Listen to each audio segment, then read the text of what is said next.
यहाँ कोई अवसर नहीं बनेगा, यहाँ तेजस्वी सरकार बनेगी। कैसे बना लेगा भाजपा, हम यही हैं तो। लालू जी भूल नहीं पा रहे हैं कि अभी लोकसभा के नतीजे आए, हम लोगों ने 40 में 30 सीटें जीती और विधानसभा के 4 सीटों के उपचुनाव राजद और उनके साथियों का सुपड़ा साफ हो गया। दीवारों पर लिखी इबारत किसी भी राजनेता को पढ़नी चाहिए। एक नेता के तौर पर लालू जी बिहार को अच्छी तरह से जानते हैं। अब न उनकी लोकप्रियता है, न उनकी पार्टी का कोई आधार बचा है। पूरी तरह से पार्टी के अंदर गहरा असंतोष है। जनता किसी भी सूरत में राजद या उनके साथी दलों की वापसी नहीं चाहती है। ओजस्वी मुख्यमंत्री नीतीश कुमार जी के नेतृत्व में जो विजय रथ है वो निकल चुका है। जनता का आशीर्वाद है और 225 का लक्ष्य हमने रखा है, उससे ज़्यादा होगा, कम नहीं होगा। जेपीसी की रिपोर्ट वक्फ बिल की आज likely to be table parliament.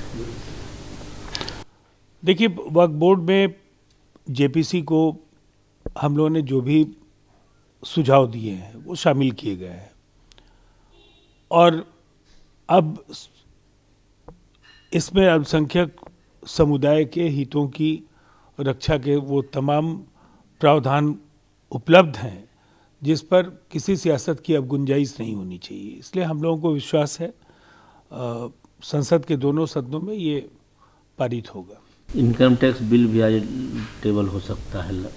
देखिए, दशकों से इस तरह के ऐलान की लोगों को प्रतीक्षा थी। इनकम टैक्स के 12 लाख की आमदनी को आयकर मुक्त रखने का जो ऐलान है, ये एक ऐसा निर्णय है जिससे समाज के सभी वर्गों को लाभ मिला है और साथ साथ अन्य जो भी प्रावधान किए गए हैं, विपक्ष हो या सत्ता पक्ष के लोग, मुझे नहीं लगता है कि इससे बेहतर कोई बजट वर्षों में आया होगा। इसीलिए इनकम टैक्स बिल को भी पारित किए जाने में कोई कठिनाई नहीं होगी। इमिग्रेशन बिल भी टेबल हो सकता है। देखिए, निसंदेह आज अगर आप देखें तो जिस तरह से पूरी दुनिया की तस्वीर बदली है,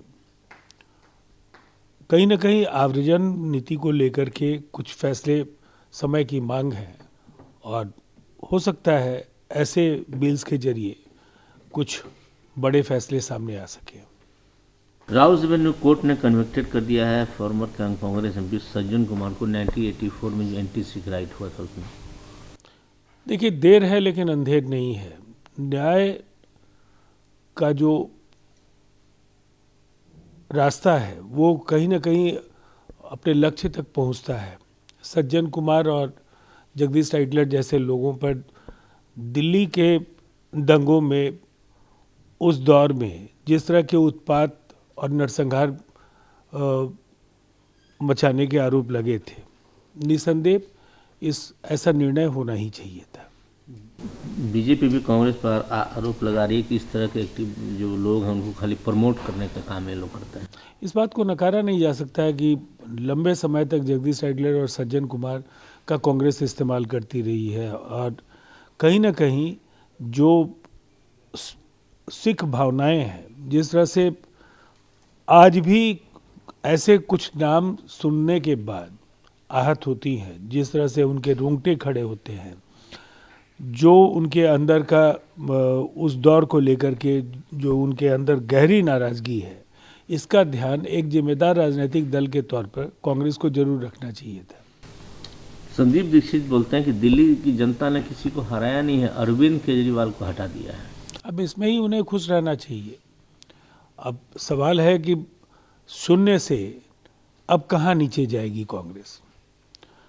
अगर आप किसी को केवल हराना ही अपना मकसद समझते हैं तो एक राजनीतिक दल के तौर पर जिस पार्टी ने इस देश को आज़ादी दिलाने में महत्वपूर्ण भूमिका का निर्वहन किया, आज वो वोट कटवा पार्टी के तौर पर बन करके रह गई है। हेमंत बिस्व शर्मा कहते हैं कि जो गौरव गोगोई हैं उनकी पत्नी एलिजाबेथ का आईएसआई से लिंक है। देखिए, निसंदेह ये राष्ट्रीय सुरक्षा से जुड़े मसले जब भी आए तो इसकी निष्पक्ष जांच होनी चाहिए। ममता बनर्जी ने निर्मला सीतारमण को कहा है कि जिस तरह की रिमार्क आपने बंगाल को किया है, वी डिलीवर योर प्रॉमिस, आपके जो वादे हैं उसको हम लोग डिलीवर करेंगे। बजट में बंगाल को लेकर कुछ बातें कही गई थी।